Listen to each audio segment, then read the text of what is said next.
y de preguntarnos qué es lo que está causando esta nueva etapa de crisis. Y para eso hemos invitado a un congresista, Juan Cheput, de la bancada Peruanos por el Cambio, pero que tiene en realidad una larga trayectoria política, puesto que se ha formado en la política, pese a que su formación de base es como ingeniero. Ingeniero congresista Juan Cheput, buenos días. Muy buenos días, Fernando, Patricia. ¿Qué tal eso de ingeniero congresista? Bueno. Me ha fascinado.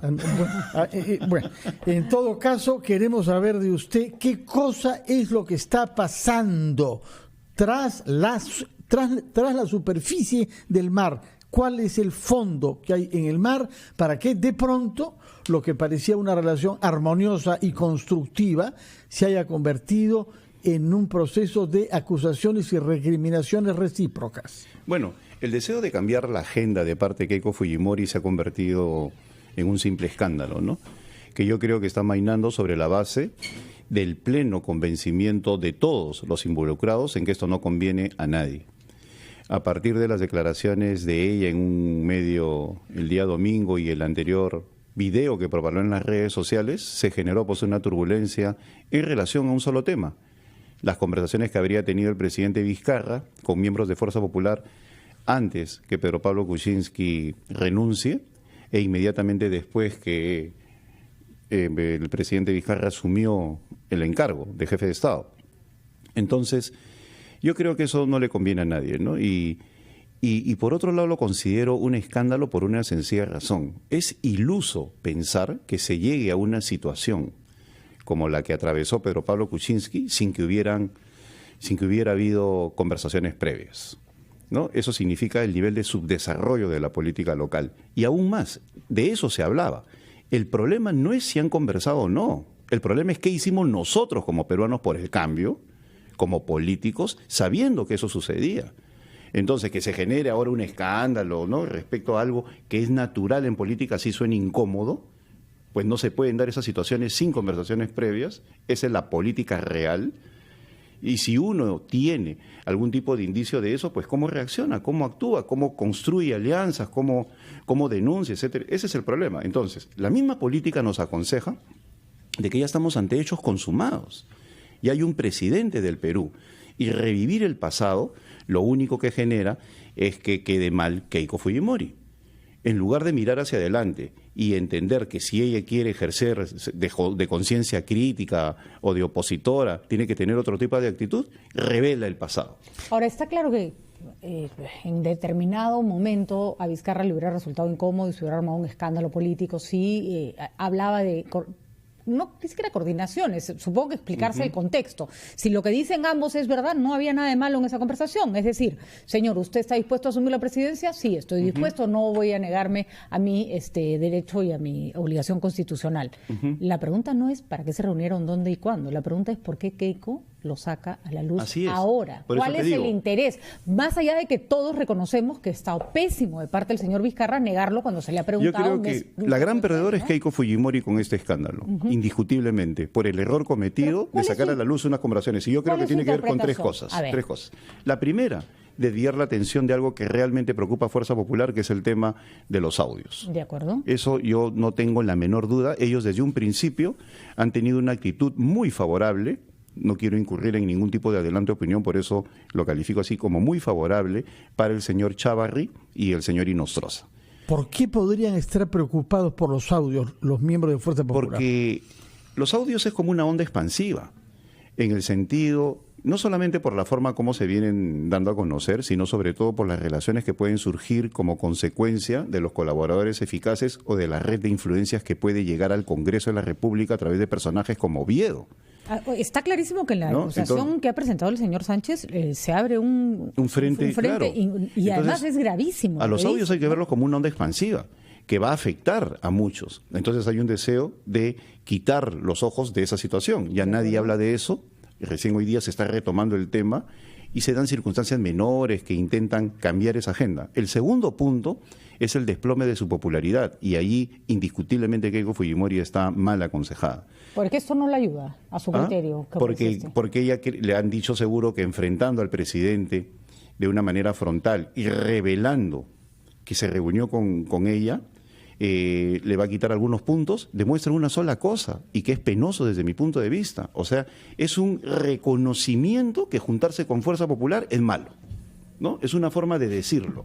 Por si acaso se juntó conmigo, ¿no? Dando a entender que el que se junta conmigo, en este caso Keiko Fujimori y Fuerza Popular, es una persona que es un rey Midas al revés, ¿no? Lo convierte en un ídolo de barro.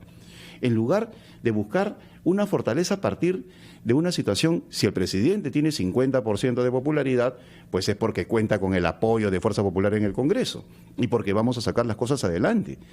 Se sigue pensando el país como si fuera un país pues del 2000-2001, en el cual la confrontación tiene que ser el estado, la condición normal para hacer política.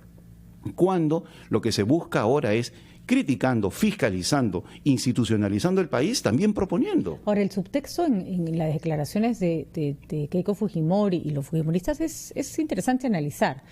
Hay esta suerte de necesidad de equiparar la mentira del señor Vizcarra a la mentira del señor Chávarri. No voy a ponerme a calificar quién miente más o menos, pero creo que los contextos, como le gusta decir a la señora Fujimori, son bastante distintos, ¿no? Y son completamente distintos por una sencilla razón. En primer lugar, estamos hablando de la discreción que siempre acompaña al ejercicio político de la conversación. La conversación es el estado natural de los políticos. La conversación es una cuestión sin la cual no se puede hacer política. Y yo he sido partícipe de más de una conversación que jamás saldrá a la luz, con miles, con centenares, con decenas de políticos. Y aún más, yo respeto a mis adversarios y los conozco por la forma como se comportan en relación a un compromiso político, y los podría mencionar públicamente. Es como un off the record en prensa. Así es. O sea, te dicen eso no sale a la luz. No. Ahora, repito, una vez que te preguntan, sí, pues tienes que tratar de ser lo más transparente. Así es. El off the record te brinda un insumo que es la información, que es necesario para el ejercicio. Pero que no la puedes usar públicamente. El Perú es tan adolescente que una relación que también es natural y que se cultiva como político periodista, acá se sataniza. ¿No? Cuando es natural. Yo he sido del Foro Democrático y en el Foro Democrático se conjugó el trípode clásico de la política o del ejercicio del poder: artistas e intelectuales, políticos y periodistas, todos unidos alrededor de un objetivo común. Ese es el estado natural porque son personas públicas, hay ensayos, estudios sobre eso, pero acá se sataniza. ¡Qué horror! Congresista Cheput, permítanos ir a una pausa durante la cual espero que nos acompañe para terminar de hablar sobre este tema. Después nos ha hablado dos de los tres factores que nos anunció que está motivando el comportamiento actual de Fuerza Popular. Vamos a una... Y esto, según él, a causa de tres razones, por el momento nos ha revelado dos. Una es el miedo a los audios, que según él, Fuerza Popular tendría. La segunda es la caída en los sondeos, es decir, en aprobación popular. ¿Cuál es la tercera razón? La tercera es haberse dado cuenta que el presidente de la República no hace lo que ella quiere.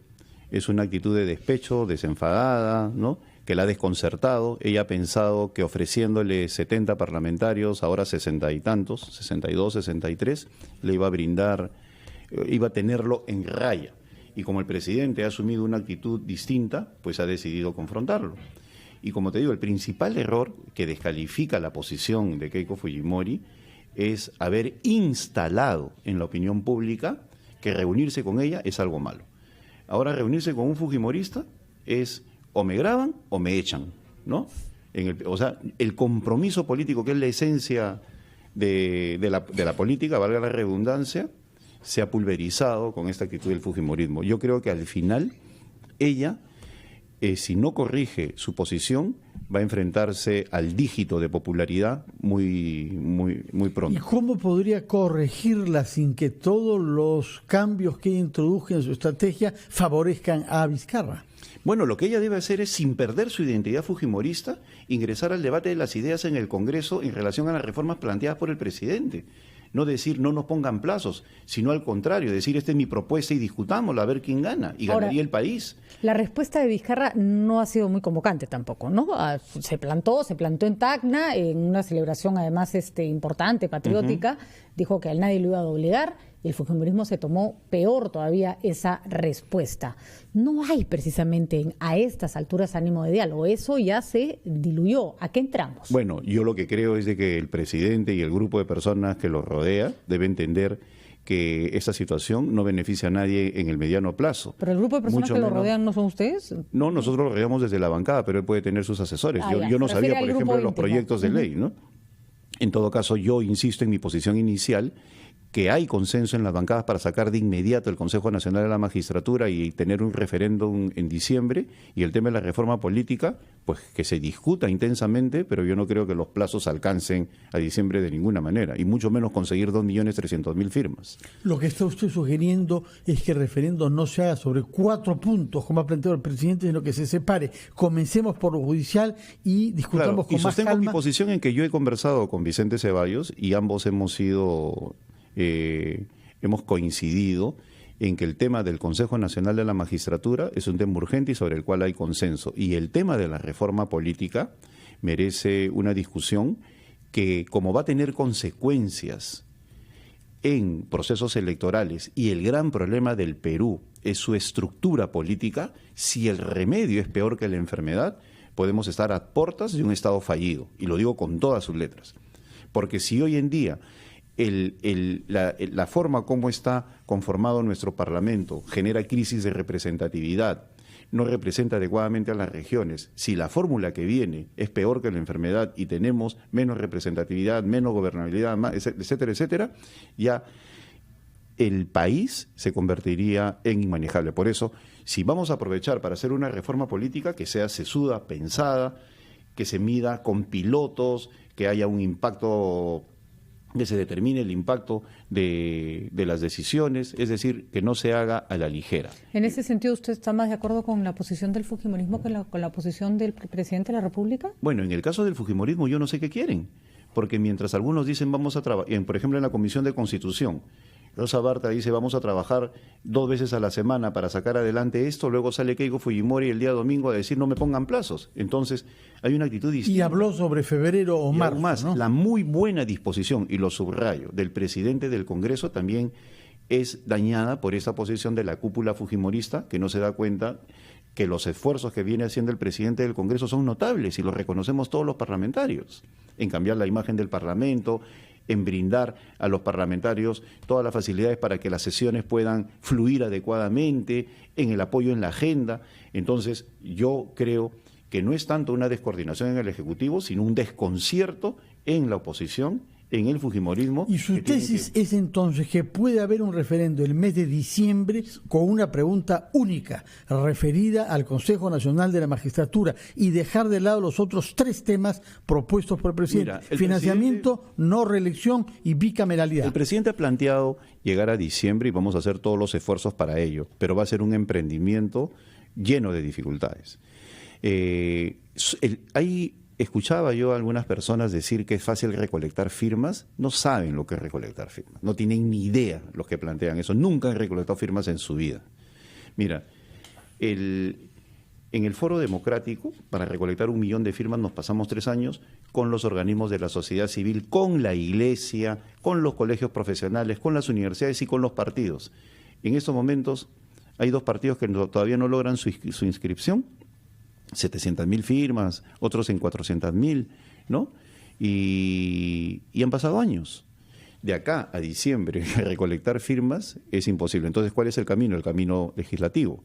Y el camino legislativo pasa simplemente por contraponer propuestas, a trabajar activamente y tener un dictamen que pueda ser sometido a referéndum en diciembre. Pregunta única en el referendo, Consejo Nacional de la Magistratura, pero sobre eso parece posible un consenso. Sí, pero mira, lo que acabo de señalar, de repente me he explicado indebidamente, es que si queremos que la política también entre al referéndum el 7 de diciembre, la tarea está en el Poder Legislativo, en el Congreso, y tendríamos que trabajar muy rápidamente para poder llegar a un modelo que se pueda plantear como referéndum en diciembre, ¿no? Y yo no creo que la parte política vaya al mismo ritmo que la parte de justicia. Son 3 ahí preguntas. No reelección de los congresistas, ¿está usted de acuerdo? Bicameralidad. ¿No está de acuerdo o no con la no reelección? Es la decisión de mi partido y obviamente el apoyo, ¿no? Bicameralidad siempre lo he defendido. Y financiamiento de las campañas y los partidos. Así es. Los 3, la bancarización. Obviamente yo estoy completamente de acuerdo con los 3. ¿Qué impide que sobre esos 3 puntos se puedan arreglar los proyectos con algunas simplificaciones? Los detalles. Por ejemplo, yo estoy de acuerdo con la bicameralidad, pero no con el número.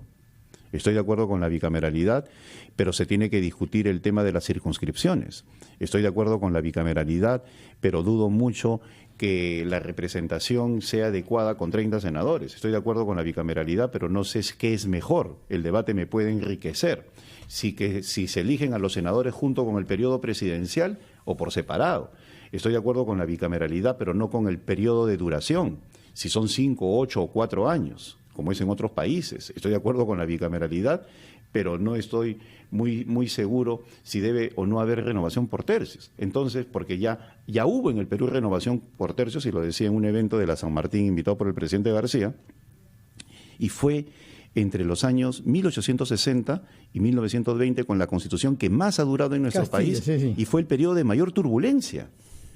Fue un periodo donde hubo guerras internacionales, guerras civiles, asesinatos. ¿No? ¿Por qué? Porque todo el mundo está en campaña permanente.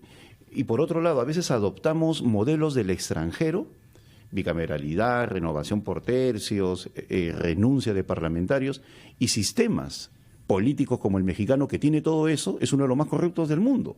Entonces, tenemos a partir de la discusión interna enriquecer ese debate, no hablar de generalidades. Es irresponsable hablar de generalidades. Y allí puede ayudar mucho el fujimorismo, no en